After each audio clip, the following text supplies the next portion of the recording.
Hello दोस्तों, नमस्कार। सभी का वेलकम है इस लाइव क्लास में।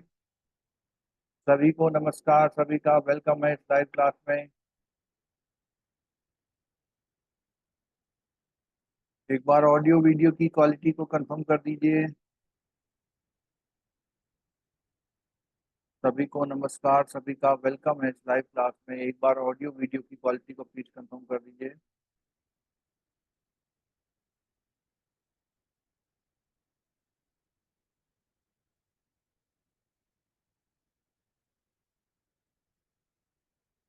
चलिए दोस्तों, तो एग्जामिनेशन को देखते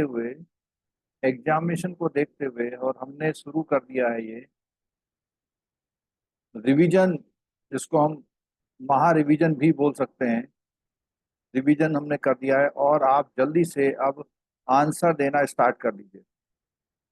जल्दी से आप आंसर देना स्टार्ट कर दीजिए। FRBM एक्ट, FRBM की फुल फॉर्म जल्दी से बता दीजिए। आज दो इम्पोर्टेंट टॉपिक मैं कवर करूंगा, एक जीडीपी वाला और एक आपका ये जो बजट वाला है। और 3 to 4 क्वेश्चन तो आराम से आज में आने ही आने, केस स्टडी भी आ सकती है। ठीक है,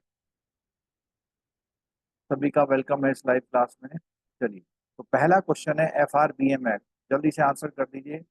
fiscal responsibility and budget management act का डी ऑप्शन ही सही है। ओ एम ओ की फुल फॉर्म क्या है? जो हमारी मॉनेटरी पॉलिसी है, जो हमारी मॉनेटरी पॉलिसी है। सभी को गुड इवनिंग, सभी को गुड इवनिंग।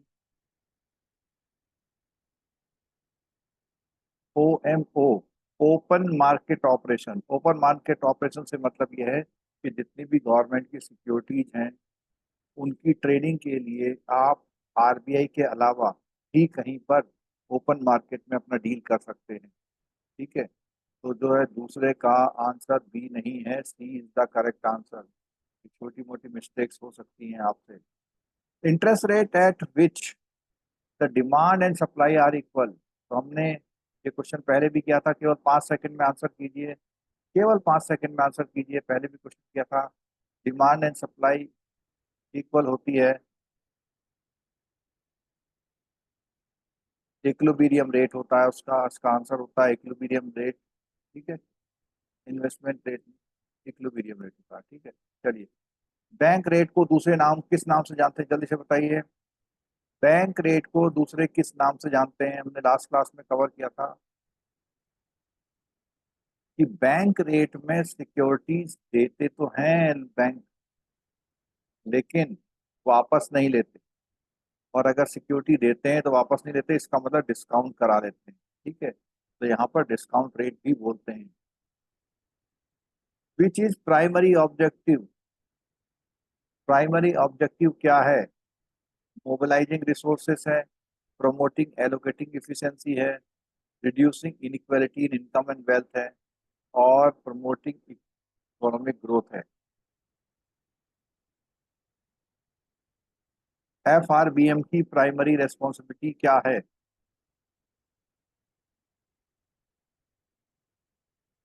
क्या है? Promoting economic growth. FRBM जो एक्ट है, उसकी प्राइमरी जो ऑब्जेक्टिव है वो क्या है?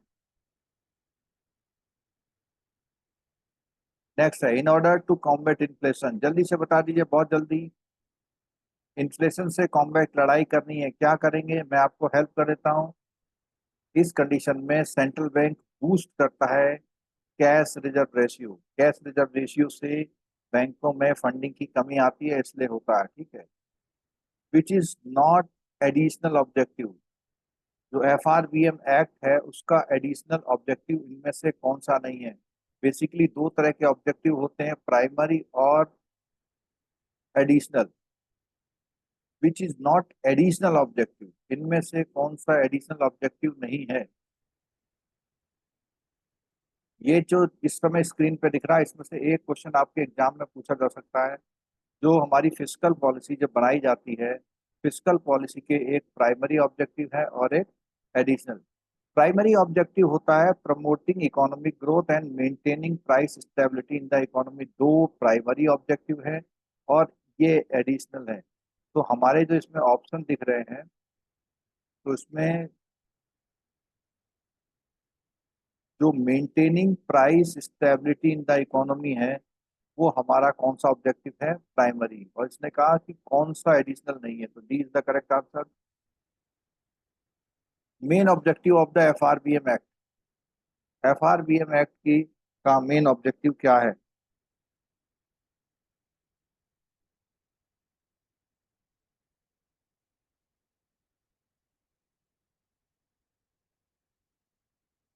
एफआरबीएम का मेन ऑब्जेक्टिव क्या है? एट का आंसर करिए, बहुत ज्यादा समय नहीं, बहुत तेजी से पढ़िए और बहुत जल्दी जल्दी करिए। इसका आंसर देखिए, ये नीचे पैराग्राफ को भी देख लीजिएगा कि जो एफआरबीएम के मेन ऑब्जेक्टिव है नीचे दिए गए हैं।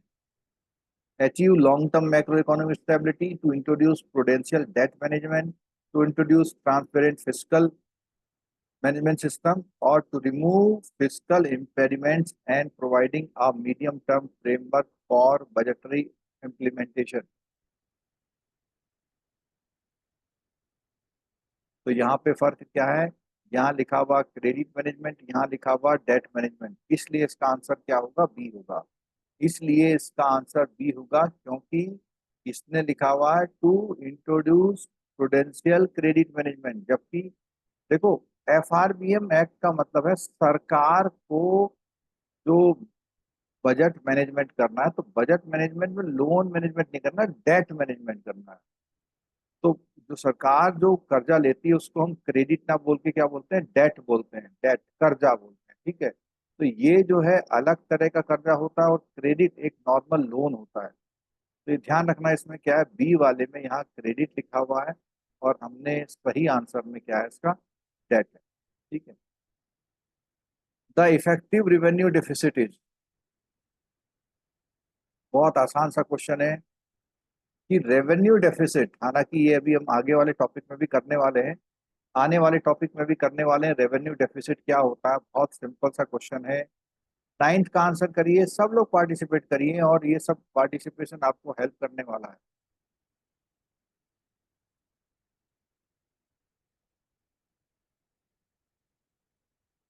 और ये जो नाइन्थ क्वेश्चन है ये गलत नहीं करना है आपने, बहुत इसका सिंपल सा है। क्या? रेवेन्यू डेफिसिट जो होता है, gap between the revenue deficit and revenue expenditure, का आंसर देखिए क्या है? The gap between revenue deficit and grant for the capital asset creation. तो जो रेवेन्यू डेफिसिट होता है, सुन लीजिएगा एक बार सब लोग, रेवेन्यू डेफिसिट का फॉर्मूला होता है revenue expenditure minus revenue receipt. ये होता है किसका फॉर्मूला? रेवेन्यू डेफिसिट का। और रेवेन्यू डेफिसिट में से अगर हम ये वाला पोर्शन हटा दें, कौन सा वाला? ग्रांट फॉर कैपिटल एसेट वाला पार्ट हटा दें, यानी कि रेवेन्यू डेफिसिट में से अगर इसको हम माइनस करते हैं तो ये रेवेन्यू डेफिसिट क्या बन जाता है? इफेक्टिव बन जाता है। तो कोई गलती नहीं करे, इसका C is the correct answer. Monetary policy is the tool by which central bank controls in order to attain a set of objective oriented subject towards। जो मॉनेटरी पॉलिसी है वो टूल है सेंट्रल बैंक के लिए, control in order to attain a set of objective oriented towards. इनमें से कौन से ऑब्जेक्टिव को करने के लिए? उसने कहा the development and stability of the economy, the growth and stability, the growth and inflation stability and the inflation and stability. Tenth का B is the correct answer. देखो छोटी छोटी मिस्टेक्स ना हो जाएं, B is the correct answer. यानी monetary policy को लाने का पर्पज जो है, वो चाहते हैं कि ग्रोथ हो लेकिन स्टेबिलिटी भी रहे इकोनॉमी में, ग्रोथ हो लेकिन इकोनॉमी में स्टेबिलिटी भी बनी रहे। B is the correct answer. ये अब देखिए, ये जो क्वेश्चन है ये सब क्वेश्चन आपके एग्जाम में आने वाले क्वेश्चंस हैं, समझ लीजिए। अगर आप वहाँ ध्यान से करके आते हैं तो 2 मार्क्स का क्वेश्चन है। In order to attain a set of objective oriented towards the growth and stability of the economy, monetary policy is the tool by which central bank controls क्या करता है सेंट्रल बैंक? क्या supply of money को करता है, availability of money को करता है, cost of money, rate of interest को करता है, अवेलेबिलिटी ऑफ क्रेडिट को करता है?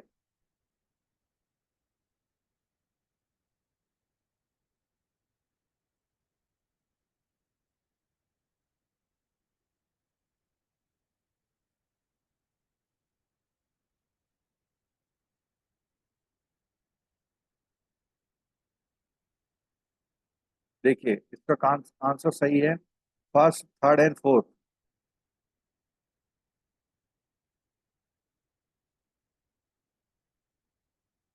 Sorry, first, second and third.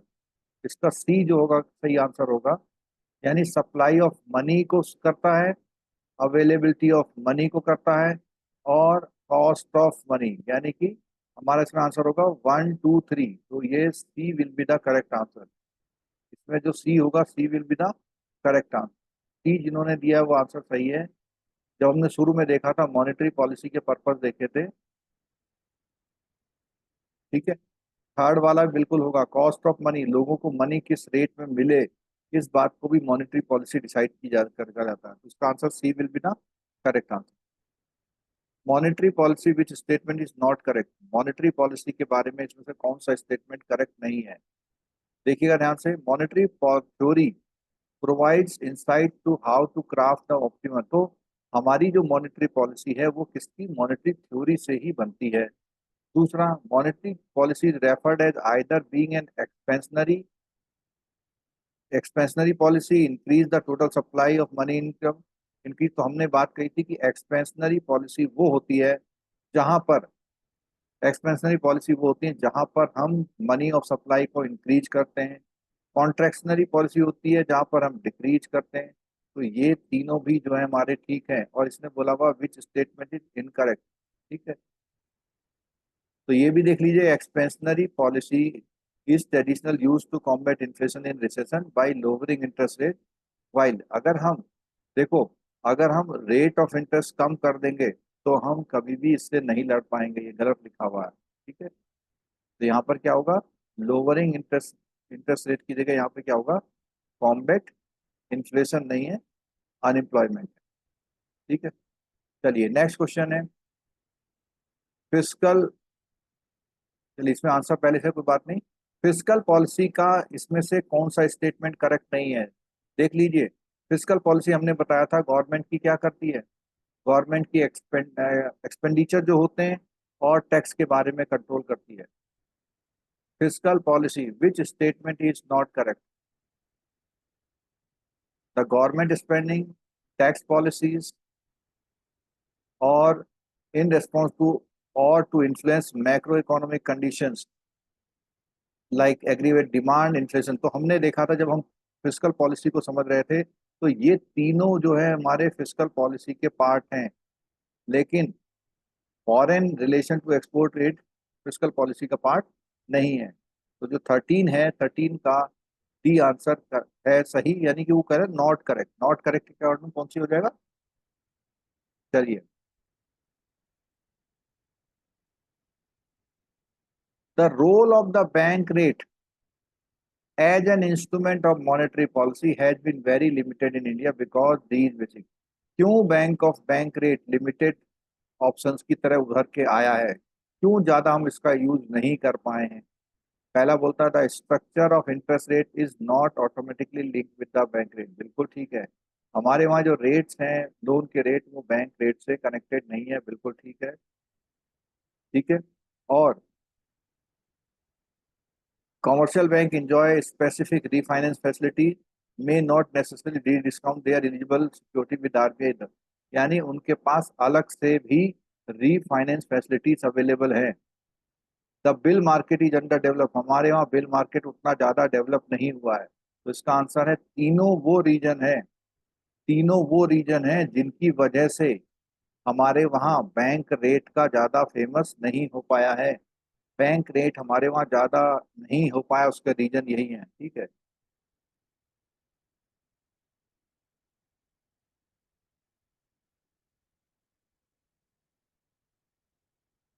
बताइए। बैंक रेट के बारे में इन चारों में से कौन सा कॉम्बिनेशन ठीक है? प्रैक्टिस करिए। अगर 5-7 क्वेश्चन भी एक एक क्लास से फंस जाते हैं आपके तो बहुत बड़ी बात है।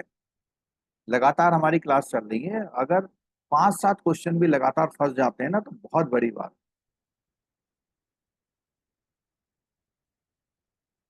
देखिए, इसमें देखिएगा 1 2 3 4 जो है हमारे बैंक रेट से रिलेटेड है।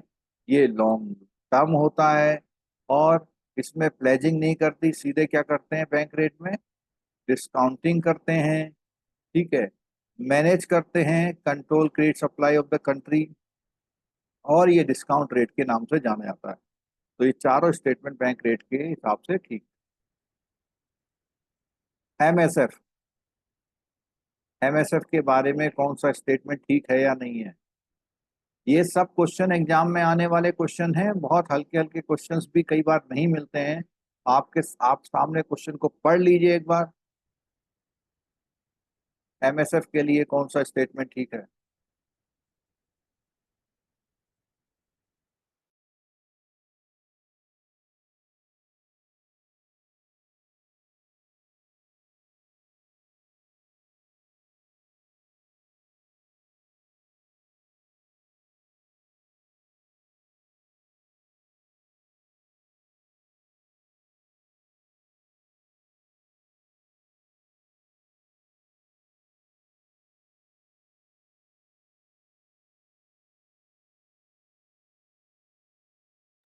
देखिए, इसका C is the correct answer. 1 2 and 4, तो थर्ड वाला नहीं है। Loan is given against the security within the limit of CRR SLR and up to the percentage of the NDTL. तो MSF का मतलब क्या है? इससे मतलब नहीं है। ये कहता है एमएसएफ से रिलेटेड ओवरनाइट होता है, बिल्कुल ठीक है। और कमर्शियल बैंक ओवरनाइट फंड करते हैं आरबीआई से, उसको बोलते हैं to provide funds for the bank overnight when they faces the acute shortage. और ये भी ध्यान रखिएगा, एमएसएफ की फैसिलिटी इसके लिए दी जाती है। तो हमारा 1 2 और 4 करेक्ट है, थर्ड जो है इसका करेक्ट नहीं है। ठीक है, 16 का सी इज द करेक्ट आंसर। चलिए, अब एक और टॉपिक है, हालांकि मैंने कई बार इसकी प्रैक्टिस कराई, एक बार लास्ट बार आज प्रैक्टिस और कर लीजिए इसकी। नेशनल अकाउंट और जीडीपी। नेशनल अकाउंट और जीडीपी, किसी भी देश के अपने अकाउंटों का लेखा जोखा नेशनल अकाउंट कहलाता है। और ये नेशनल अकाउंट जो सिस्टम है वो यूनाइटेड नेशन ने किसके लिए, मैं इंपॉर्टेंट बातों पे रुकूंगा दोस्तों, देखना मैं इंपॉर्टेंट बातों पे रुकूंगा। तो एसएनए का जो सिस्टम है, सिस्टम ऑफ नेशनल अकाउंट जो है, वो यूनाइटेड नेशन ने डेवलप किया हुआ है। और किस लिए किया हुआ? ग्लोबल यूनिफॉर्मिटी एंड कंपेरेबिलिटी के, यानी हम दो देशों के बीच में डेटा को एक यूनिफॉर्म तरह से रिप्रेजेंट कर पाए, और हम एक दूसरे दो देशों को क्या कर पाए, कंपेयर कर पाए। ठीक है, और ये जो शुरू हुआ था ये 2008 में शुरू हुआ था, इसलिए इसे हम लोग बोलते हैं namely the 2008 SNA, system of national account बोलते हैं। मैं इंपॉर्टेंट बातें केवल कवर करूंगा इसमें, ठीक है। जब बात आती है तो यहाँ पर ये किन बातों के लिए उसने कहा कि with structural transformation in the economy it is necessary to revise the base year of macro economic indicator. उन्होंने कहा कि जरूरी है कि बेस ईयर जीडीपी के लिए, आईआईपी के लिए, सीपीआई के लिए क्या किया जाए, रेगुलर बेसिस पर इसे बदला जाए। ठीक है, और अगर इंडिया की बात करें तो उसमें जीडीपी का जो सीरीज बेस ईयर है वो 2004-05 से अब कहाँ पहुंच गए हम लोग, 11-12 में पहुंच गए हैं। ये क्वेश्चन इंपॉर्टेंट है। ठीक है, और अगर हम बात करें जो सिस्टम ऑफ नेशनल अकाउंट है वो prepared under the auspicious of, यानी इतने लोगों ने मिल करके ये सिस्टम को लागू करवाया। कौन है? Inter secretariat working group of national accounts comprising of European communities, international monetary fund, organisation OECD बोलते हैं, और यूनाइटेड नेशन और वर्ल्ड बैंक। कभी क्वेश्चन आ जाए तो जो सिस्टम ऑफ नेशनल अकाउंट 2008 है उसमें इतने लोगों ने मेहनत करी, इतने लोगों की मेहनत के बाद ये इम्प्लीमेंट हुआ है। ठीक है, जो सीएसओ है हमारा, सीएसओ हमारा सेंट्रल स्टैटिस्टिकल ऑफिस है, वो जो है उसका नाम अब बदल के क्या हो गया, एनएसओ हो गया है, यानी कि नेशनल स्टैटिस्टिकल कमीशन ने इसको वो किया हुआ है। ठीक है। यहाँ पर जो हमारा एसएनओ 2008 है उसमें कुछ मेजर चेंजेज हुए हैं, कुछ मेजर चेंजेज हुए हैं, ये भी सुन लीजिएगा। क्या मेजर चेंजेज हुए हैं? इसमें जो पहले ग्रोथ थी जीडीपी ग्रोथ रेट की देखी जाती थी, अभी ये बात हो गई है कहाँ पे, उसने कहा कि जीवीए, ये ध्यान रखिएगा, हर सेक्टर का जीवीए प्रोवाइड किया जाता है, रादर देन, उसने कहा GVA eight basic price provide किया जाता है rather than the factor cost. तो पहले जो फैक्टर कॉस्ट का था, अब उसकी जगह इसने प्लेस ले लिया है। और इसमें जो कॉर्पोरेट सेक्टर होते हैं, चाहे वो मैन्युफैक्चरिंग में हो चाहे वो सर्विसेज में हो, वो एनुअल अकाउंट सबमिट करते हैं कहाँ, मिनिस्ट्री ऑफ कॉर्पोरेट अफेयर्स को, as a part of their MCA 21 e governance project पर। ठीक है, यहाँ पर देखिए, inclusion of information from the account of, यहाँ देखिएगा जो चेंज हुए हैं, उन्होंने कहा है inclusion of information form of accounts of, यानी ये सब लोगों की इंफॉर्मेशन को इंक्लूड किया जाता है, सब stock broker, stock exchange, asset management company, mutual fund, pension fund, as well as regulatory body जो हमारे पास सेबी है, पीएफआरडी है, आईआरडीआई है, provide comprehensive coverage of the financial sector, यानी कि हमारे इंडिया के सारे फाइनेंशियल सेक्टर में इसका यूज हो, सारे फाइनेंशियल सेक्टर में इसका यूज होना चाहिए। ठीक है।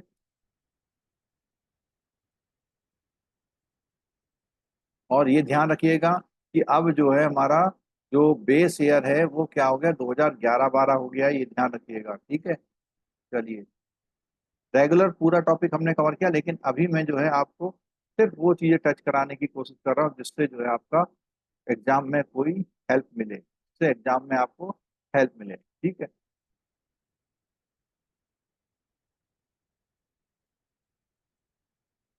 चलिए, एक क्वेश्चन सामने लिखा हुआ है, विच इज इनकरेक्ट, वो सॉरी विच इज करेक्ट, ये फिर अगेन क्वेश्चंस आ गए हैं, सिस्टम ऑफ नेशनल अकाउंट से रिलेटेड क्वेश्चंस हैं। तो अभी जो इसका अभी प्रेजेंट की बात कर रही है, तो इस समय प्रेजेंट में जो है 2008 चल रहा है, जिसने 1993 के वर्जन को क्या किया था, अपडेट किया था।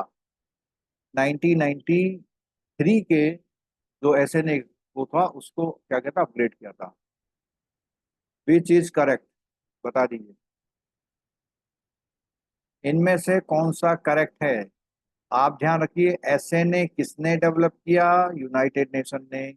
कैसे किया, कंसल्टेशन के बाद किया। क्या एम था, वो ये एम था, या ये एम था, या ये एम था, या ये एम था, बाकी सब कॉमन है। ये जो चार एम दिए हुए हैं, आपको बताना है इसमें से कौन सा आंसर करेक्ट है।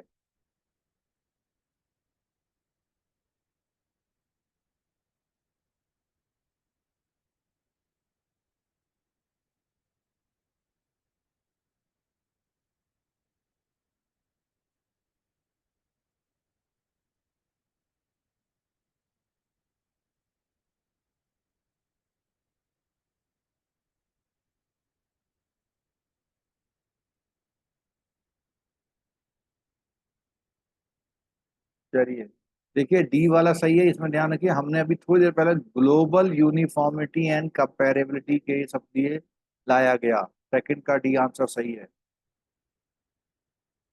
ठीक है। एक क्वेश्चन ये भी थोड़ी देर पहले बात हुआ था कि जो बेस ईयर को रिवाइज करना था, बेस ईयर को रिवाइज किन कामों के लिए करना था, अभी हमने देखा था जीडीपी के लिए करना है, आईआईपी के लिए करना है, सीपीआई के लिए करना है, लेकिन इसके लिए नहीं करना है। जो ये बी वाला है, इसके लिए बेस ईयर को रिवाइज करने की कहीं बात नहीं की गई थी। बेस ईयर को रिवाइज करने की GDP, Indian index of industrial और सीपीआई के लिए किया गया था। ठीक है। To the extent feasible to the extent feasible, implementing the international guidelines of the compilation of national account, the system national account prepared under the auspices of। अब ये जो बातें हैं, ये जो नेशनल अकाउंट का सिस्टम है, इनमें से कौन लोग शामिल हैं, बहुत सिंपल सा क्वेश्चन है, अगर आपने थोड़ी देर पहले बात सुनी थी। अगर आपने बात नहीं सुनी तो सिंपल क्वेश्चन नहीं।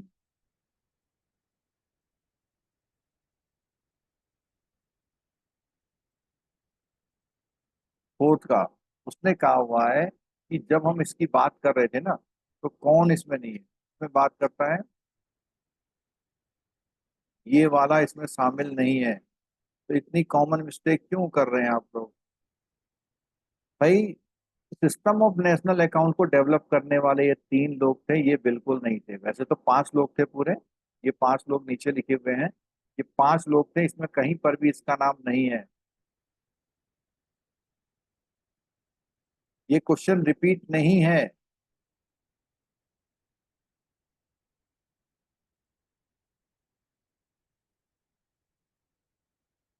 हाँ, कुछ आ सकते हैं रिपीट हो रहे हो। चलो ये बताओ, which is not additional objective. Base year वाला जो बताते हैं, base year has been change 2004-5 से 12-13, 4-5 से 11-12, 4-5 से 11-12, 4-5 से 12-13। तो ये दोनों ऑप्शन तो बिल्कुल हो गए आउट। बी और सी में कौन सा करेक्ट है? बी और सी में कौन सा करेक्ट है?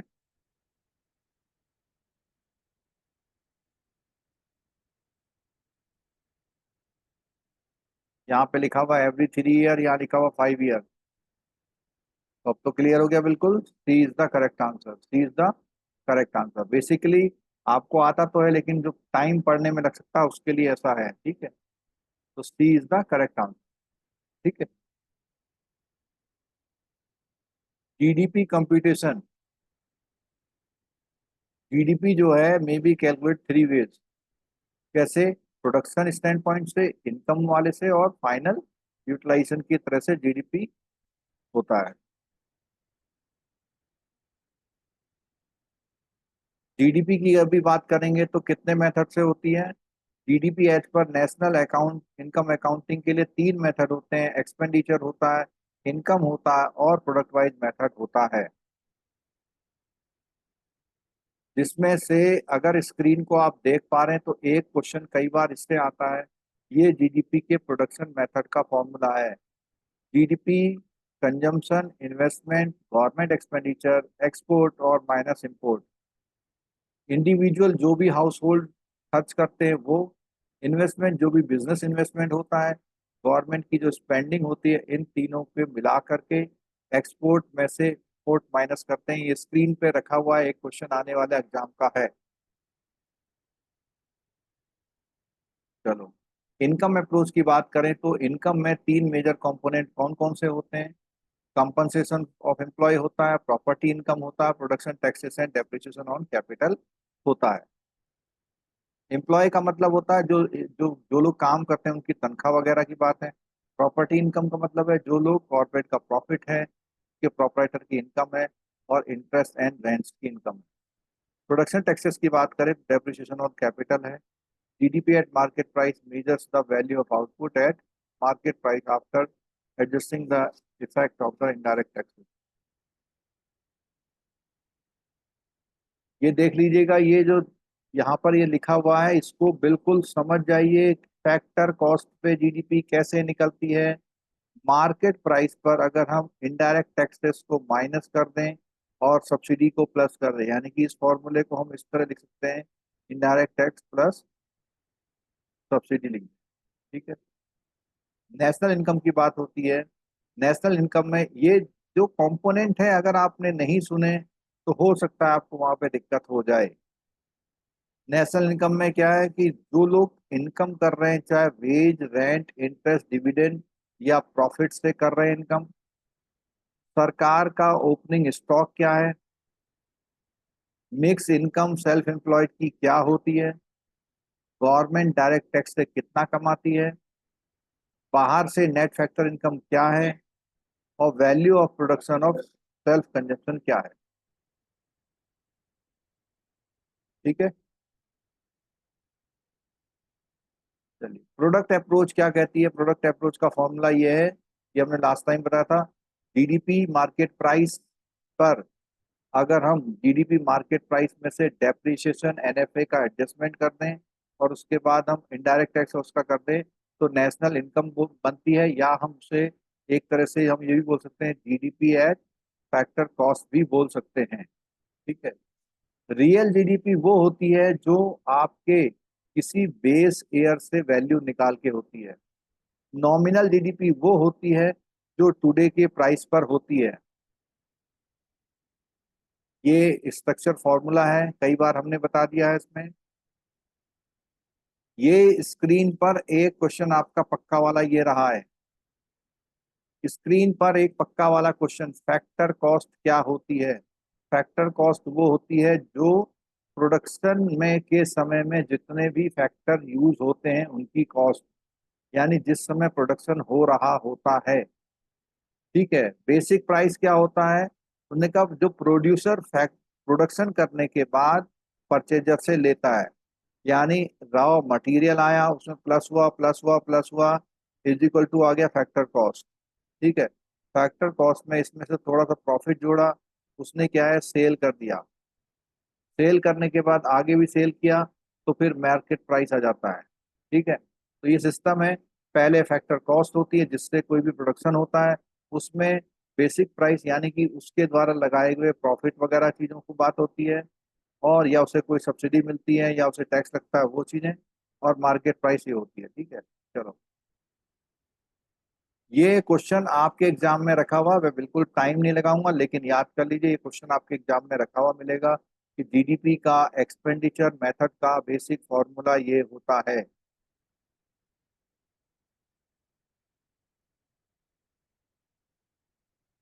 ठीक है। जीडीपी का बेसिक फॉर्मूला ये होता है। इनकम अप्रोच, इनकम अप्रोच का जो है, इनकम अप्रोच में ये चार चीजें हैं, उन चार चीजों में से कौन सा लेते हैं, कंपनसेशन लेते हैं, प्रॉपर्टी की इनकम लेते हैं, और प्रोडक्शन ऑफ टैक्सेस। ये ध्यान रखिएगा, ये जो है इनकम अप्रोच में डायरेक्ट और इनडायरेक्ट टैक्स दोनों नहीं लिए जाते हैं। इनकम अप्रोच का जो फॉर्मूला है उसमें केवल क्या लिए जाते हैं, प्रोडक्शन टैक्सेस लिए जाते हैं और डेप्रिसिएशन ऑन कैपिटल। और ये जो डायरेक्ट टैक्सेस होते हैं, डायरेक्ट टैक्सेस इसमें नहीं लिए जाते हैं। ठीक है। नेशनल इनकम फॉर्मूला जल्दी से बता दो, अभी थोड़ी देर पहले देखा था, ये छपने वाला क्वेश्चन है। आप सीधे इसमें बिल्कुल जो सही फॉर्मूला है वो देखिए, टाइम टेकिंग है, लेकिन अगर छोटी मोटी बातों को पकड़ेंगे तो भी आपको पता लग जाएगा कि इसमें क्या आपसे गलती हो रही है।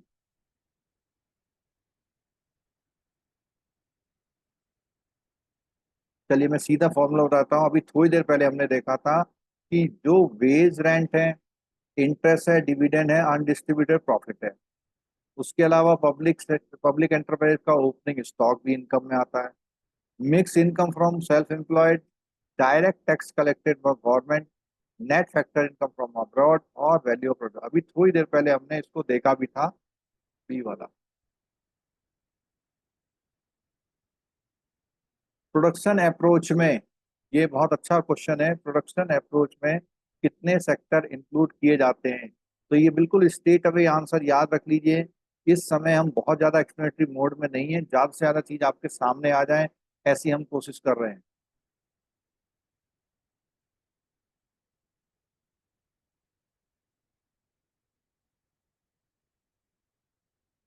चलिए, नेशनल इनकम, अभी थोड़ी देर पहले हमने नेशनल इनकम का फॉर्मूला देखा था।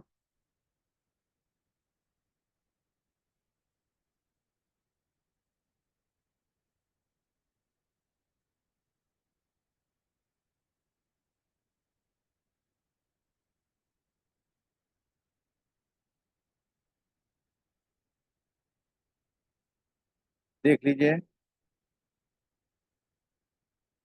एक्सपेंडिचर मेथड में जीडीपी मार्केट प्राइस होता है, उसके बाद डेप्रिसिएशन होता है, उसके बाद एनएफआईए होता है। तो आप देख पा रहे हैं कि ये इतना पार्ट तो सब में सेम है, इस वाले को छोड़ रहे, ये तो हट गया फिर। उसके बाद इनडायरेक्ट टैक्सेस माइनस होते हैं और प्लस गवर्नमेंट सब्सिडी होती है। तो इसका आंसर कौन सा हो जाएगा, पांचवे का आंसर क्या हो जाएगा, पांचवे का आंसर हो जाएगा बी। बी क्यों होगा? GDP market price minus depreciation plus NFIA minus indirect tax plus government subsidy. तो पांचवें का B will be the correct answer. Fifth का B will be the correct answer.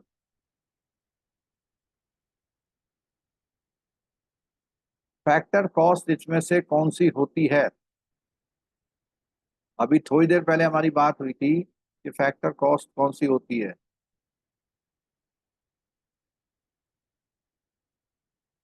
आप लोगों की चैटिंग के रिप्लाई थोड़ा स्लो आ रहे हैं लग रहा मुझे, क्योंकि अभी आप दूसरे का आंसर दे रहे हैं।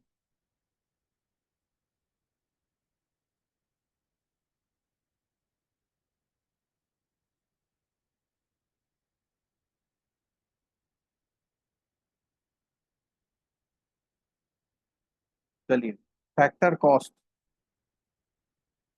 फैक्टर कॉस्ट इसमें से किसको हम बोलते हैं? कम समय लेते हुए सीधे आंसर पे जरा निगाह मारिए।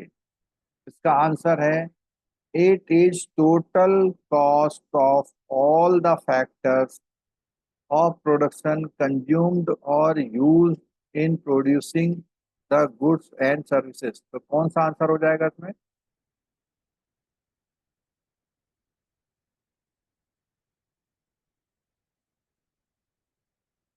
Factor cost. It is the total cost of all the factors of production consumed or used the producing a goods and services.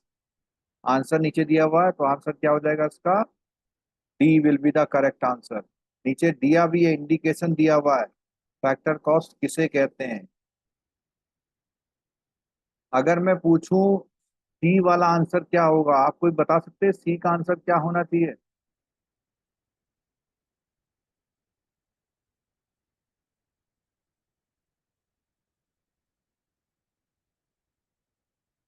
सी का आंसर होगा बेसिक प्राइस।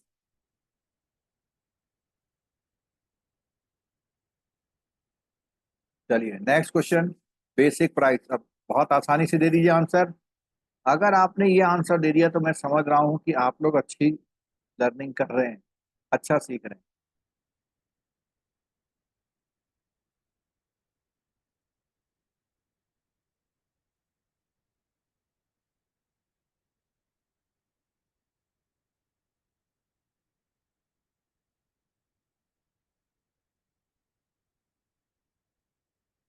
अभी थोड़ी देर पहले बात हुई, जो सी वाला आंसर है वो हमारा क्या है? तो यहाँ पर आंसर क्या हो जाएगा? सेवन का सी हो जाएगा। ठीक है, तो बेसिक प्राइस की डेफिनेशन ये दी है, वो ये है। बेसिक प्राइस की डेफिनेशन ये है।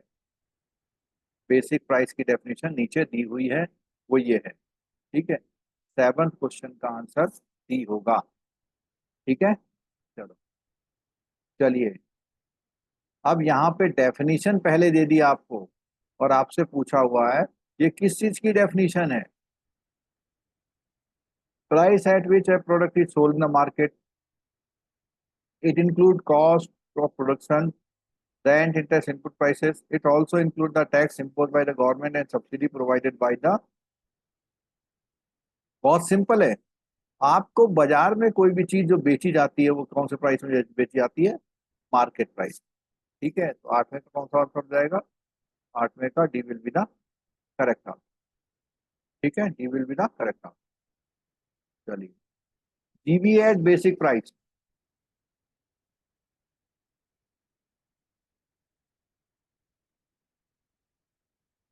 बताइए, जीबी एट बेसिक प्राइस कौन सा वाला फॉर्मूला ठीक है?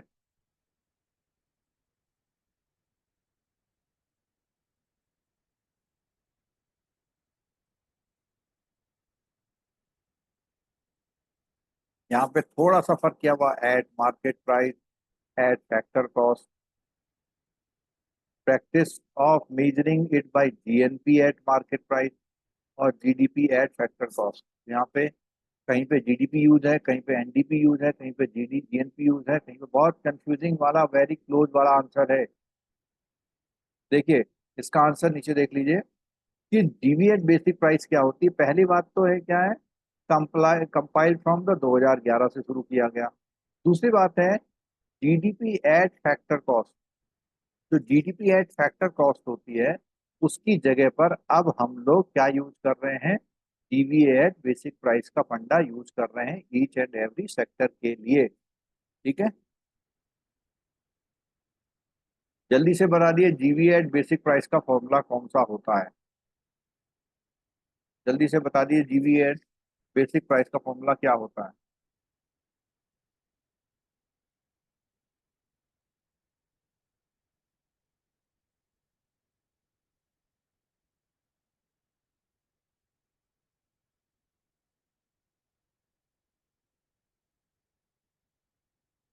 ये 2-3 चैप्टर मैंने इस क्लास में कवर किए हैं और 2-3 चैप्टर का कोई भी क्वेश्चन जो आपके एग्जाम में आ सकता है उसको कवर किया गया है। ठीक है, 2-3 में से कोई सा भी क्या होता है कि जो आप जीडीपी एट फैक्टर कॉस्ट निकालते हैं अगर उसमें आप प्रोडक्शन टैक्स और प्रोडक्शन, ध्यान रखना ये प्रोडक्शन है, ध्यान रखना ये प्रोडक्शन है, ये प्रोडक्ट नहीं है। यानी कि ड्यूरिंग प्रोडक्शन जो भी टैक्स लगा था, ड्यूरिंग प्रोडक्शन जो भी सब्सिडी दी थी उसका रिवर्स एडजस्टमेंट है।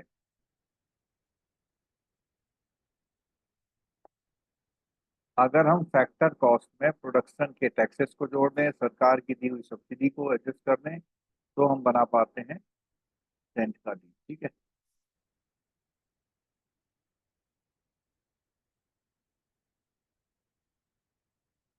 ये हमारे, अगर आप अभी भी कोई छोटा मोटा भी कंफ्यूजन रखते हैं तो आप इस वाली स्लाइड को बार बार रिवाइज कर लें। इस वाली स्लाइड को, इसमें जीबी एट बेसिक प्राइस का formula, GDP at market price, basic price क्या होता है और मार्केट प्राइस क्या होता है, ये देख सकते हैं आप कि मार्केट प्राइस बनाने के लिए हमको बेसिक प्राइस की जरूरत होती है और बेसिक प्राइस बनाने के लिए हमारे पास फैक्टर कॉस्ट की जरूरत होती है। या हम यूं कहें कि फैक्टर कॉस्ट से बेसिक प्राइस बनते हैं और बेसिक प्राइस से मार्केट प्राइस बनते हैं। ठीक है,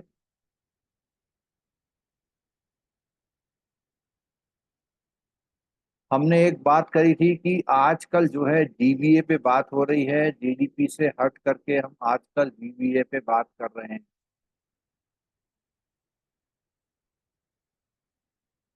जल्दी से क्वेश्चन बता दीजिए। Product subsidy does not include, जो प्रोडक्ट सब्सिडी है इनमें से किस पे नहीं है।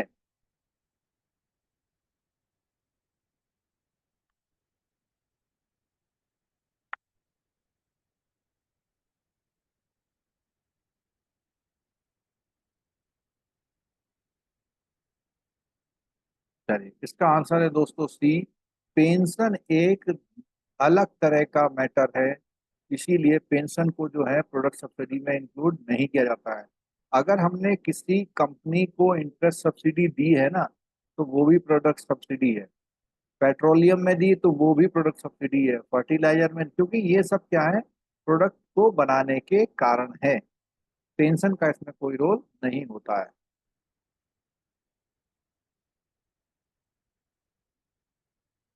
Production subsidy does not include,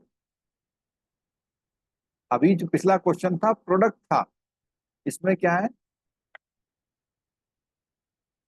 production subsidy है,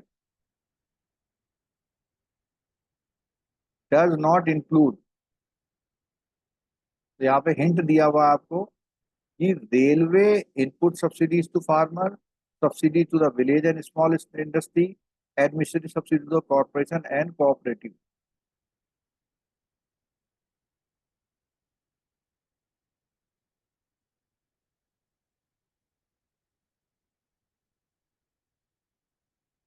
तो इसका आंसर क्या हो जाएगा, सब्सिडी टू फार्मर देखिए नहीं है इसमें, बाकी सब कुछ है। तो सेकंड का आप लोग डी क्यों दे रहे हैं आंसर, भाई यहाँ नीचे हिंट दिया हुआ है, सब्सिडी जो किसको दी जा रही है, रेलवे को दी जा रही है, किसी को small village and small industry को दी जा रही है, और कॉपरेशन कोऑपरेटिव को दी जा रही है। ये तीनों तरह की सब्सिडी को हम प्रोडक्शन सब्सिडी बोलते हैं, लेकिन हम फार्मर को दी जाने वाली सब्सिडी को प्रोडक्शन सब्सिडी नहीं बोल रहे हैं।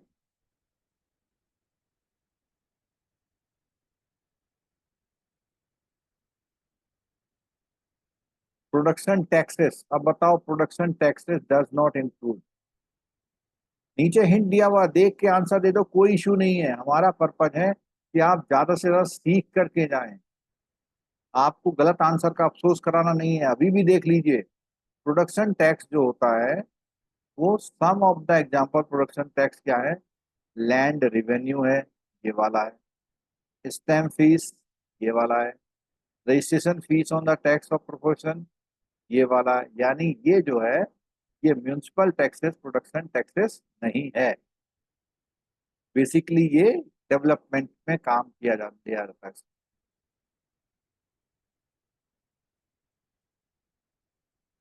विच स्टेटमेंट इज इनकरेक्ट, बता दीजिए, इनमें से कौन सा स्टेटमेंट इनकरेक्ट है। समय ज्यादा ना जाया करते हुए सीधे मैं आंसर दे रहा हूं, आप आंसर को मैच करिए। यानी जो जो हमारा ये स्टेटमेंट है, ये वाला, ये सही है। क्या है? Gross national income at market price, GDP at market prices, taxes less subsidies on production and import, compensation of employ, property income net receivable from abroad. जो ग्रॉस नेशनल इनकम का फॉर्मूला है मार्केट प्राइस पर, वो ये है GDP at market price. उसमें से आप क्या करेंगे, सब्सिडी और tax less subsidy on production पर जो लगी है वो हटा देंगे, इंपोर्ट को जोड़ लेंगे। ठीक है, चलो।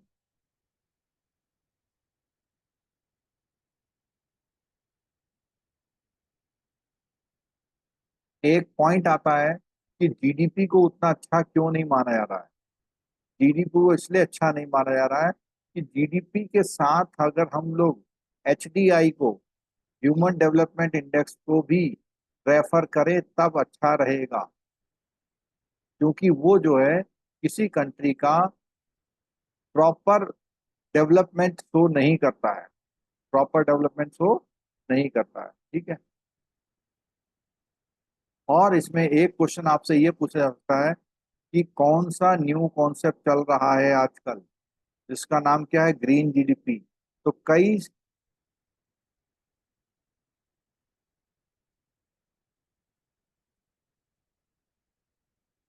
कई सारे जो कंट्री हैं वो पॉल्यूशन तो जनरेट नहीं करते, लेकिन क्या है, एनवायरनमेंट के लिए अच्छी गैसें या ग्रीनरी, या जिससे हमें एनवायरनमेंट को फायदा होता है वो करते हैं। तो वो कह रहे हैं भैया ऐसे देशों का भी जीडीपी जोड़ा जाए जहां पर कोई प्रोडक्शन वैसे ना हो रहा हो लेकिन वहाँ ग्रीन जीडीपी हो रही हो। तो ये एक नया कॉन्सेप्ट जो आजकल जल्दी से आने वाला है।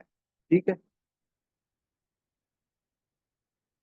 इकोनॉमिक परफॉर्मेंस इंडिकेटर है सारे, ये क्या है, पहला जीडीपी ग्रोथ रेट नापना, जीडीपी पर कैपिटा नापना, कंपनसेशन आपके देश में पर आवर क्या मिलता है, compensation of employ gross value added क्या है, ऑपरेटिंग सरप्लस क्या है, gross fix capital formation GDP क्या है, सेविंग वर्सेस जीडीपी क्या है, saving versus gross fix capital income क्या फॉर्मेशन क्या है, saving of an institutional sector क्या है, और सेविंग ऑफ हाउस होल्ड। तो ये क्या है, इकोनॉमिक परफॉर्मेंस इंडिकेटर है। एक क्वेश्चन अगर कहीं पर आपको ऐसा मिले तो थोड़ा सा कंसंट्रेट होके केवल निगाह मार।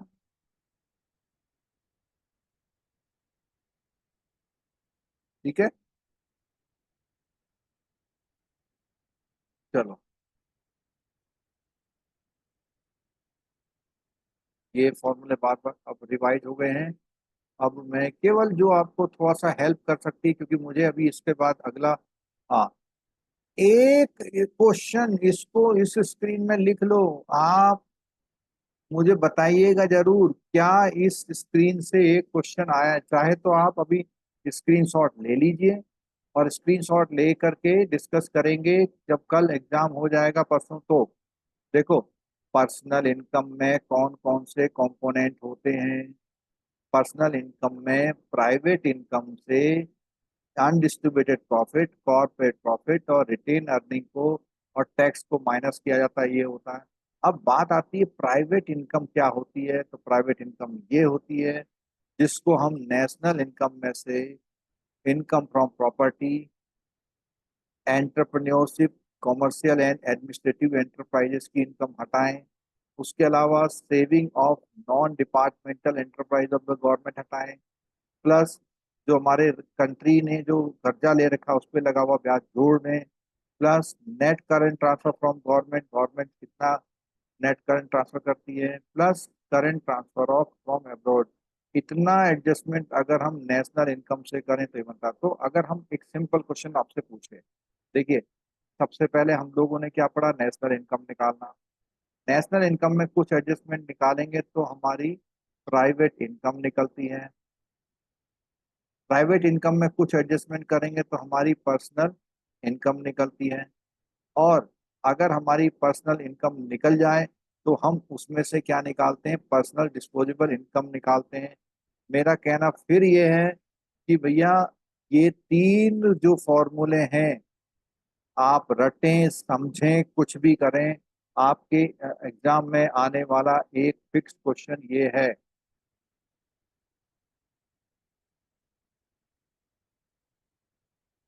आपके एग्जाम में आने वाला एक फिक्स क्वेश्चन ये है।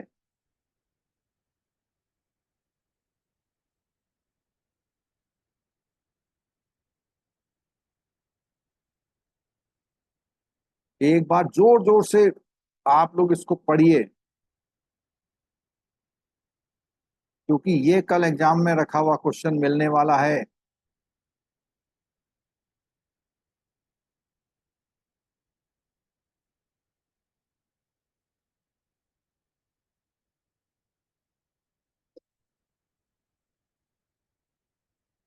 चलिए आगे बढ़ें।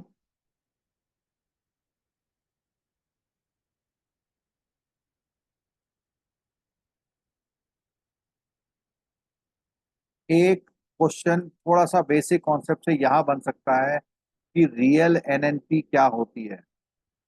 वो कहता है जो एनएनपी करंट ईयर पे निकली है उसको बेस ईयर इंडेक्स से और करंट ईयर इंडेक्स से जब हम कंपेयर करते हैं तो रियल एनएनपी निकल करके आती है।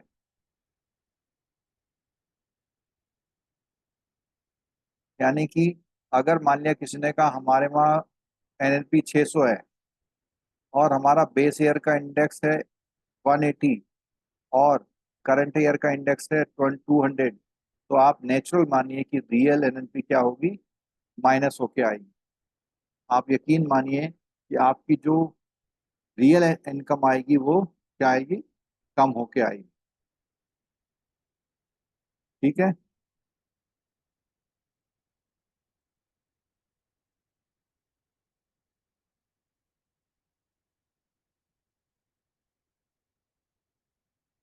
नेक्स्ट है ऑपरेटिंग सरप्लस क्या होता है। जो आपका रेंट, इंटरेस्ट, प्रॉफिट, डिविडेंड और सिमिलर इनकम होती है उसको हम ऑपरेटिंग सरप्लस के नाम से जानते हैं। मिक्स इनकम क्या होता है, लेबर की इनकम और प्रॉपर्टी की इनकम को मिला ले तो मिक्स इनकम होता है। नेट इनडायरेक्ट टैक्सेस क्या होता है, इनडायरेक्ट टैक्सेस में अगर सब्सिडी का एडजस्टमेंट करते हैं तो हम लोग कहाँ पहुंचते हैं, नेट इनडायरेक्ट टैक्सेस में पहुंचते हैं। ये चार सप्लीमेंट्री फॉर्मूलाज हैं। ये पूरा डेटा है, इस पर बात नहीं करेंगे। ठीक है, जल्दी से बता दीजिए रिवीजन के लिए, बस जस्ट फॉर रिवीजन, जल्दी से बता दीजिए।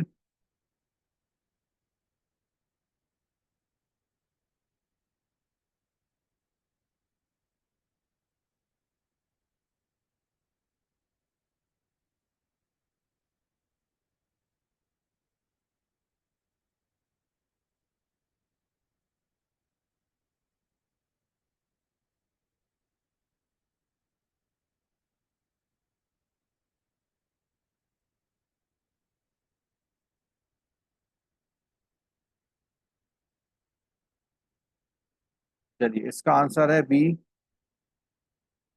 नेक्स्ट क्वेश्चन है प्राइवेट इनकम, जल्दी से बताइए। ये रिवीजन करने वालों के लिए बेस्ट है, बाकी जिसको पजल हो रही है उसको क्या कह सकते हैं।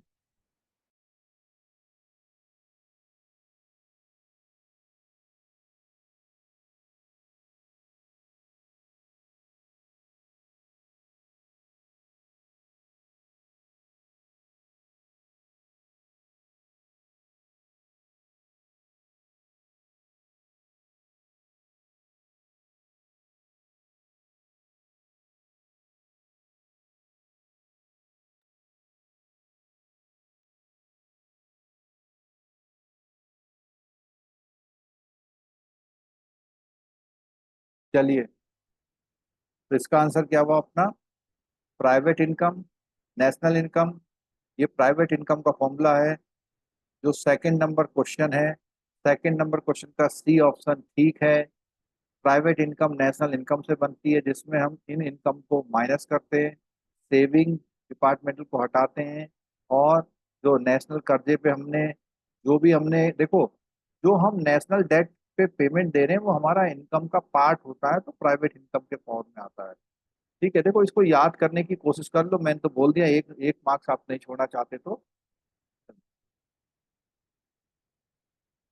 चलिए दोस्तों, अब मैं जो है बहुत इंपॉर्टेंट, एक नट सेल में 15 से 20 मिनट में आपके 3 मार्क्स पक्के करने वाला हूं।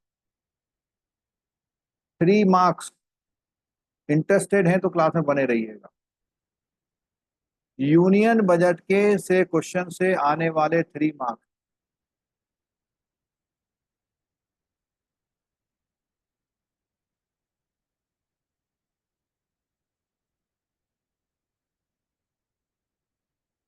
चलिए देखिए, सबसे पहली बात करेंगे हम लोग, बेसिक बातें हम कुछ नहीं कर रहे हैं, केवल इस चार्ट को देख लीजिए। अगर आपने 2 से 3 मिनट इस चार्ट में लगा दिए तो समझ लीजिए कि आपका बहुत बड़ा स्ट्रक्चर क्लियर होने वाला है। कोई भी कंट्री, यानी हमारी कंट्री का जो बजट है, उसमें 2 साइड होती हैं। एक साइड होती है रिसीट्स और दूसरी साइड होती है एक्सपेंडिचर।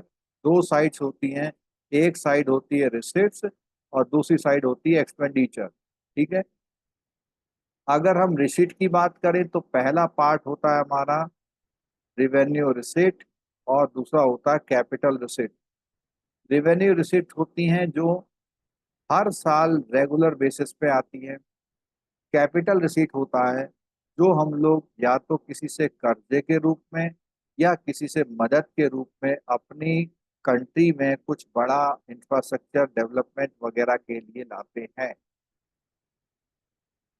ठीक है, और यहाँ पर एक्सपेंडिचर है और यहाँ पर भी एक्सपेंडिचर है, लेकिन एक नॉन प्लान है और एक प्लान है।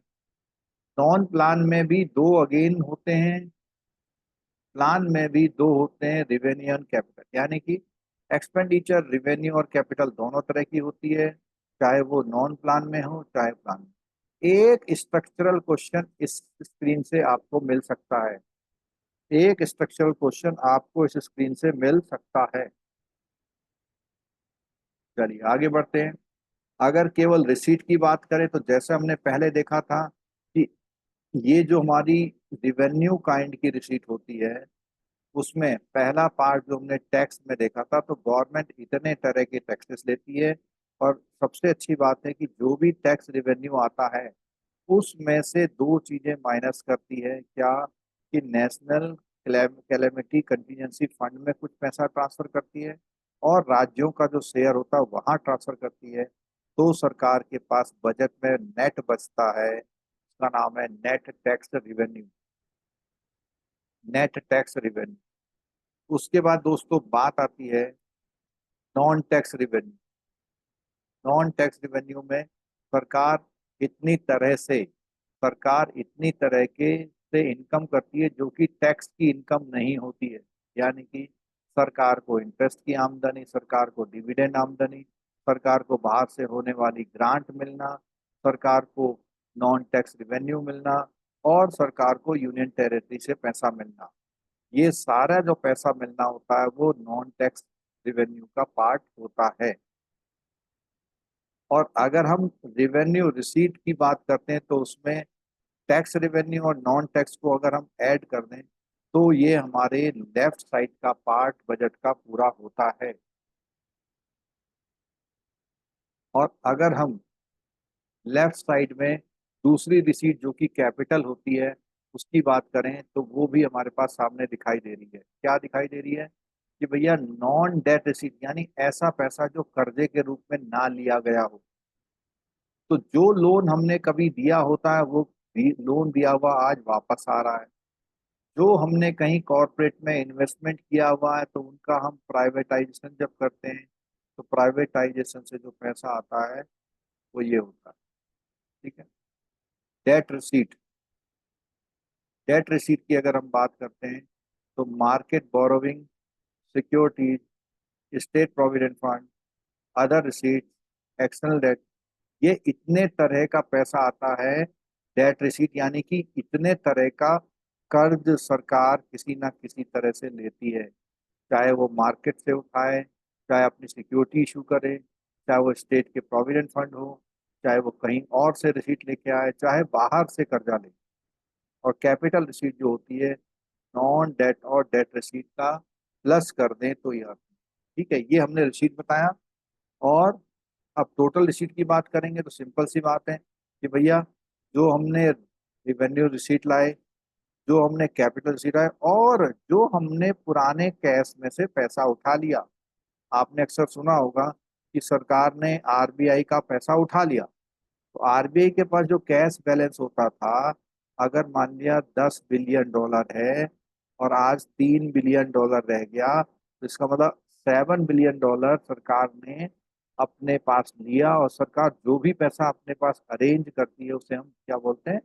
रिसिट बोलते हैं। इनकम नहीं बोल रहे, रिसिट बोल रहे हैं। ठीक है। अब यही कॉन्सेप्ट दोस्तों बात आता है, यही कॉन्सेप्ट। हाँ, एक क्वेश्चन और आता है कि फिस्कल डिफिसिट का दूसरा नाम क्या है? फिस्कल डिफिसिट का दूसरा नाम क्या है, ये आपके क्वेश्चन एग्जाम में बन सकता है। क्या बन सकता है? फिस्कल डिफिसिट का दूसरा नाम debt receipt plus draw down of cash balance है।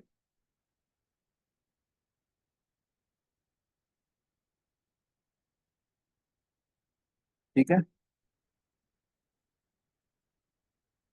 अब बात करते हैं हम एक्सपेंडिचर। तो जिस तरह से हमने एक रिवेन्यू सॉरी रिसीट की बात करी, तो उसी तरह हम हमारे कंट्री के एक्सपेंडिचर की बात। और अगर आपको ध्यान है तो जब हम एक्सपेंडिचर की बात कर रहे थे तो उसमें पहले हमने नॉन प्लान की बात करी थी। नॉन प्लान का आरआर, नॉन प्लान का आरआर और नॉन प्लान का आरई और नॉन प्लान का कैपिटल एक्सपेंडिचर, दोनों को जोड़ेंगे तो हम नॉन प्लान में पहुंचेंगे। नॉन प्लान का मतलब तो करना ही पड़ता है, इसके लिए कोई प्लानिंग की जरूरत नहीं है। अगर नौकरी में रखा तो भैया पेमेंट करना ही करना है, इसके लिए क्या प्लानिंग करेंगे? ठीक है।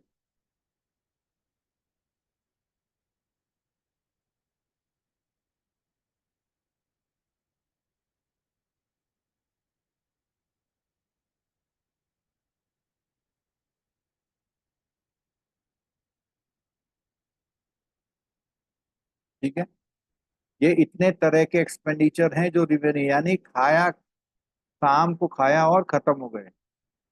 जो लोग भी क्लास में बने रहेंगे, परसों के एग्जाम में 3 मार्क्स इन आगे वाली स्लाइडों से मिलेंगे उनको। ठीक है। अगली बात करते हैं, कैपिटल एक्सपेंडिचर में क्या होता है। हम लोग नॉन प्लान में हम लोग डिफेंस के लिए खर्चा करते हैं, वो मंगाते हैं, एयरक्राफ्ट वगैरह मंगाते हैं। National plan out capital outlay करते हैं, पब्लिक एंटरप्राइज को लोन देते हैं, लोन इन सबको दिया जाने वाला लोन हमारा नॉन प्लान का कैपिटल एक्सपेंडिचर है। इसी तरह हम बात करते हैं प्लान एक्सपेंडिचर में, तो प्लान में भी बात करेंगे तो रिवेन्यू एक्सपेंडिचर और कैपिटल एक्सपेंडिचर बात करेंगे। प्लान एक्सपेंडिचर को ऐड करेंगे और दोनों फाइनली करेंगे तो एक्सपेंडिचर जो था नॉन प्लान और प्लान को ऐड करके होता है। ठीक है दोस्तों, चलो जल्दी से बता दो क्वेश्चन। आप क्वेश्चन बता दीजिए जल्दी से।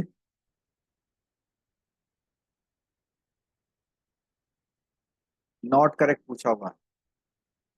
फाइनेंस मिनिस्टर प्रेजेंट करते हैं, 1 फरवरी को होता है। और ये चेंज क्यों किया गया? Provide time to government to for the fund arrangement, या फ्रॉम इतना the rail budget has now merge with the, इनमें से कौन सा करेक्ट नहीं?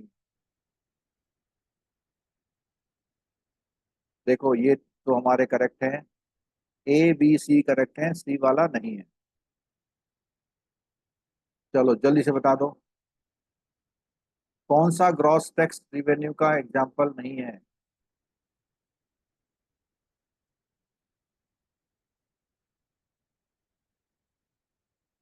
स्टैम्प टैक्स, स्टैम्प टैक्स हमने कहीं पर भी नहीं पढ़ा था, स्टेट का पार्ट होता है। ग्रॉस टैक्स रेवेन्यू नहीं है यूनियन की, तो यूनियन का मतलब होता है सेंट्रलाइज, उसमें यूनियन की बात होती है, और यहाँ पर उसने कहा taxes from union not states, यानी स्टेट के टैक्सेस को हम लोग यहाँ पर रेवेन्यू में शामिल नहीं करते। थर्ड का आंसर।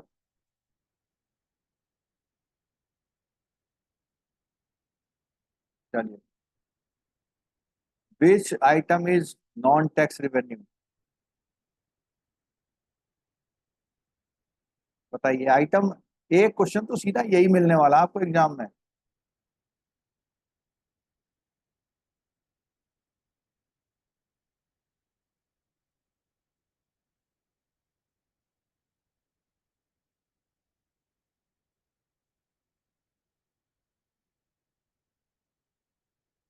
चलिए, स्टैम्प टैक्स जो है नॉन टैक्स रेवेन्यू का एग्जाम्पल।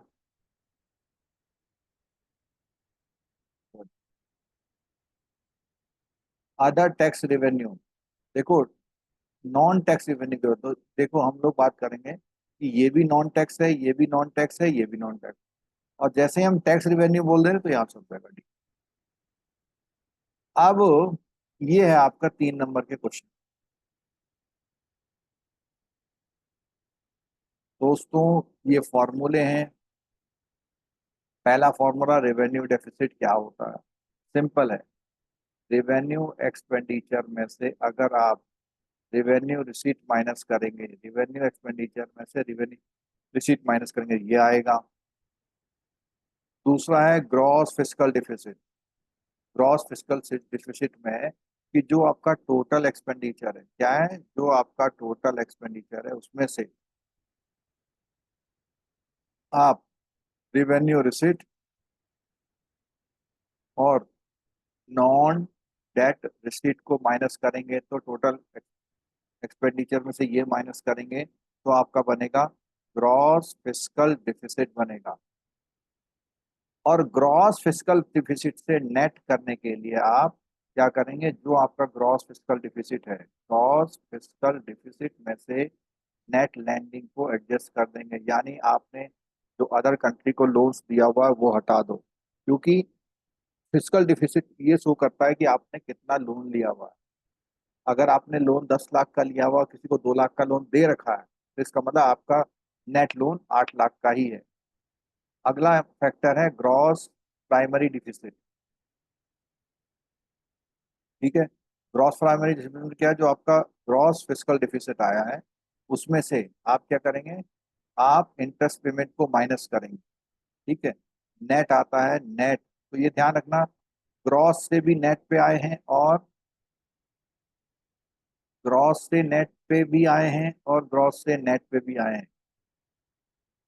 जब आप फिस्कल के नेट पे आते हैं तो नेट लैंडिंग की बात करते हैं, जब आप प्राइमरी के नेट पे आते हैं तो नेट इंटरेस्ट पेमेंट की बात करते हैं। ठीक है, तो यहाँ पर देखिए, ये स्लाइड 3 मार्क्स दे के जा सकती है अगर आप ये चीजें समझ रहे हैं तो। अगर आपने कहीं पर भी इनके नाम सुने हैं तो इनका कॉन्सेप्ट बढ़िया करके बना के जाइए। ठीक है, यहाँ पे इस पिक्चर को देख के हम लोग बात कर सकते हैं, इस पिक्चर को देख के हम बात कर सकते हैं। इसमें आप ध्यान से देखिएगा जरा। देखिए, सबसे पहले यहाँ पे इन्होंने निकाला हुआ रेवेन्यू डेफिसिट, फिर निकाला हुआ इफेक्टिव रेवेन्यू डेफिसिट, फिर निकाला हुआ फिस्कल डिफिसिट, और फिर निकाला हुआ प्राइमरी डिफिसिट। ये जो फिस्कल डिफिसिट है, इस फिस्कल डिफिसिट से हम लोग नेट फिस्कल डिफिसिट निकालते हैं। जो प्राइमरी डिफिसिट है, इससे हम लोग नेट प्राइमरी डेफिसिट निकालते हैं।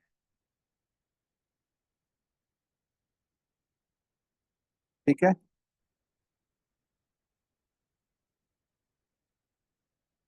और जो इफेक्टिव रेवेन्यू डेफिसिट आता है उसमें हम लोग क्या करते हैं, जो हम लोग ग्रांट्स देते हैं ना कंट्री को, उसको माइनस कर देते हैं। ठीक है, एक ये इसमें छोटा सा ये दिया हुआ है, आपको थोड़ा सा कंसंट्रेट होना पड़ेगा। एक डेटा जो क्वेश्चन आएगा ना आपका, उसमें रेवेन्यू रिसीट, कैपिटल रिसीट और टोटल रिसीट ऐसे करके दी होगी, और उसी में नॉन प्लान एक्सपेंडिचर और प्लान एक्सपेंडिचर और टोटल एक्सपेंडिचर दिया होगा, और उसके साथ में इतनी सप्लीमेंट्री इंफॉर्मेशन दी होगी। ठीक है, तो उसमें क्या बोलता है वो कहता है कि आपसे पहला क्वेश्चन जब पूछेगा तो पूछेगा भैया रेवेन्यू डेफिसिट क्या है। तो देखिए क्या किया, 17 - 1। 17 मतलब रिवेन्यू का एक्सपेंडिचर, -1 का मतलब रिवेन्यू की रिसीट, यानी फॉर्मूला क्या बना आपका, R R E minus R R, R E minus R और आर। ठीक है, effective revenue deficit, effective revenue deficit की बात आई यहाँ। क्या ये इफेक्टिव रेवेन्यू डेफिसिट की बात आई। तो इफेक्टिव पे हमने बोला था कि जो ग्रांट आप देते हैं, ये वाला 18 नंबर का पार्ट, अगर हम इसमें से 18 नंबर का पार्ट माइनस कर दें तो ये आ जाता है। फिस्कल डिफिसिट की बात आती है तो हमने कहा था 16 नंबर, 16 हमारा क्या है, टोटल एक्सपेंडिचर, यानी जो भी हमारा टोटल एक्सपेंडिचर है उसमें से हम रिवेन्यू की रिसीट, यानी कि 1 नंबर और प्लस 5 और 6, 1 नंबर और 5 और 6, देखिए क्या क्या चीजें हैं। 1 नंबर क्या है, 1 नंबर है हमारा रिवेन्यू रिसीट माइनस करते हैं। 5 नंबर क्या है, रिकवरी ऑफ लोन। 6 नंबर क्या है, तो जो बचा है ना आपका, जो बचा है वही आपका क्या है, फिस्कल डिफिसिट होता है। यानी 5, 10, 725, 5, 10, 725, यहाँ देख लीजिए, 5, 10, 725। और प्राइमरी डिफिसिट की बात कर रहे थे तो उसमें हम लैंडिंग को एडजस्ट कर रहे थे। प्राइम नेट फिस्कल डिफिसिट की बात करें लैंडिंग को एडजस्ट करते, और जब हम प्राइमरी डिफिसिट की बात कर रहे थे तो हम जो भी हम इंटरेस्ट पेमेंट करते हैं, हम उसके एडजस्टमेंट की बात कर रहे थे, हम उसके एडजस्टमेंट की बात कर रहे थे। ठीक है दोस्तों, ये दो स्लाइडें अगर आप, ये दो स्लाइडें अगर आप कर लें प्रैक्टिस के साथ, इसमें जो नंबर्स दिए हुए उसके साथ कर लें, तो आप ये मान लीजिएगा कि ये जो है आपका जो क्वेश्चंस हैं इसमें से क्वेश्चंस की पॉसिबिलिटी बहुत अच्छी हो जाएगी। रेवेन्यू डेफिसिट में क्या है, excess revenue expenditure over revenue receipt है। ग्रॉस फिस्कल डिफिसिट क्या है, ग्रॉस फिस्कल डिफिसिट में बात करते हैं कि आपका जो टोटल एक्सपेंडिचर है उसमें से रेवेन्यू रिसीट को आप वो करने के बाद क्या करेंगे, excluding external grants and non debt receipt को हटा देंगे तो बन जाएगा। नेट फिजिकल डिफिसिट में हमने पहले ही स्टडी करा था कि जब भी हम फिजिकल डिफिसिट से नेट पे आएंगे तो नेट लैंडिंग का एडजस्टमेंट करेंगे, यानी हमने किसी कंट्री को लोन दिया है वो एडजस्ट होगा। ग्रॉस प्राइमरी की बात करेंगे तो इंटरेस्ट पेमेंट को एडजस्ट करेंगे।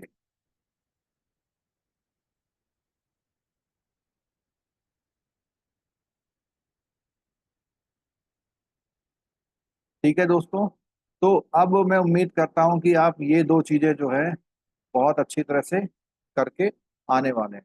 ठीक है, ये जो दो चीजें हैं ये बहुत अच्छी तरह से करके आने वाले हैं, और हमने कोशिश करी है कि आपका जो मॉड्यूल बी है, मॉड्यूल बी में से 25 मार्क्स कैसे आए उसको पूरा 100% कवर किया है। अगर आप प्रॉपर तैयारी करेंगे तो उसका बेनिफिट मिलेगा। अभी भी आप रिवाइज कर सकते हैं, आपका पेपर जो है 1-2 दिन, 1 दिन बाद है, तो आप कोशिश करिएगा जितना भी ज़्यादा हो सके उसको रिवाइज करने की कोशिश करिएगा। सेशन सही लगा हो तो जाते जाते लाइक करके जाइएगा, और आप सब लोग यहाँ क्लास के लिए आए, आप सबका बहुत बहुत धन्यवाद। Thank you so much. मिलते हैं दोस्तों अगली क्लास में।